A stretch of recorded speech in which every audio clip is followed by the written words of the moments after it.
দেখেন ভাই, আমরা সকলেই তো হেদায়েত পেতে চাই। এমনকি আমরা সকলে এটাও জানি যে হেদায়েতের পথটা কিরকম এবং হেদায়েত পাওয়ার জন্য আমাদেরকে কি কি করতে হবে। কিন্তু আমরা অনেকেই বলি এই হেদায়েতের পথটা নাকি অনেক কঠিন। কিন্তু আমি আপনাদেরকে বলি এই হেদায়েতের পথটা অনেক সহজ। কেন এই কথাটা বলতেছি আপনাদেরকে, আপনারা তাহলে একটা উদাহরণ শুনুন। আপনারা ধরেন ঢাকা থেকে আপনারা ভালো একটি স্থানে যাবেন, ভালো একটি স্থান বা কক্সবাজার যাবেন ভ্রমণ করার জন্য। তো ওই স্থানে যাওয়ার জন্য অবশ্যই আপনাদেরকে টাকার প্রয়োজন হবে, অবশ্যই আপনাদেরকে সময় নিয়ে যেতে হবে, কারণ ওইখানে যেতে হলে আপনাদেরকে দীর্ঘ পথ পাড়ি দিয়ে তারপরে কি ওই আপনারা যে স্থানে যাবেন ওই স্থানে যেতে হবে। এমনকি আপনাদেরকে কষ্ট করতে হবে, ধৈর্য ধরে আপনার জার্নি করে তারপর যেতে হবে। শত কষ্ট শত জার্নি হলেও আপনারা নিজেকে এটা বলে সান্ত্বনা দিবেন যে আর অল্প কিছুক্ষণ পরে আমাদের গন্তব্যে পৌঁছে যাব, তারপর ভালো ভালো স্থান দেখব। এই ভালো ভালো স্থানের কথা মনে করে আপনারা কি করেন, এই কষ্টগুলোকে ভুলে যান।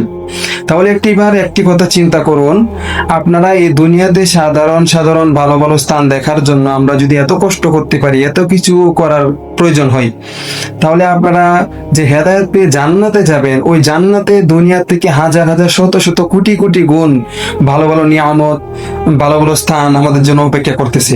তো ওইখানে যেতে হলে অবশ্যই আপনাদেরকে হারাম থেকে বেঁচে থাকতে হবে, অবশ্যই খারাপ কাজ থেকে বেঁচে থাকতে হবে, অবশ্যই সুদ থেকে ঘুষ থেকে আমাদেরকে জিনা থেকে বেঁচে থাকতে হবে, নামাজ কালাম পড়তে হবে।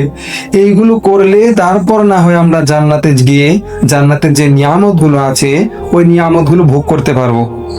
এবং আল্লাহ তাআলা আমাদেরকে এই দুনিয়াতে একটি সময় নির্ধারণ করে পাঠিয়েছেন। আমাদের যখনই সময় শেষ হয়ে যাবে তখনই আমাদেরকে সফর শেষ, তখনই আমরা আল্লাহ তাআলার ডাকে চলে যাব।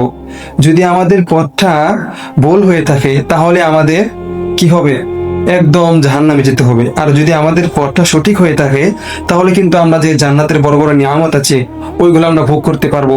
এমনকি সবচাইতে বড় নিয়ামত সেটা হচ্ছে আল্লাহ তাআলার দিদার পাওয়া, আল্লাহ তাআলাকে আমরা স্বয়ং নিজে আল্লাহ তাআলার সাথে কথা বলতে পারবো।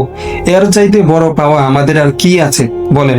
এর জন্য আমাদের সবসময় কি হেদায়েত পাওয়ার জন্য যা যা করা প্রয়োজন ওইগুলো করতে হবে।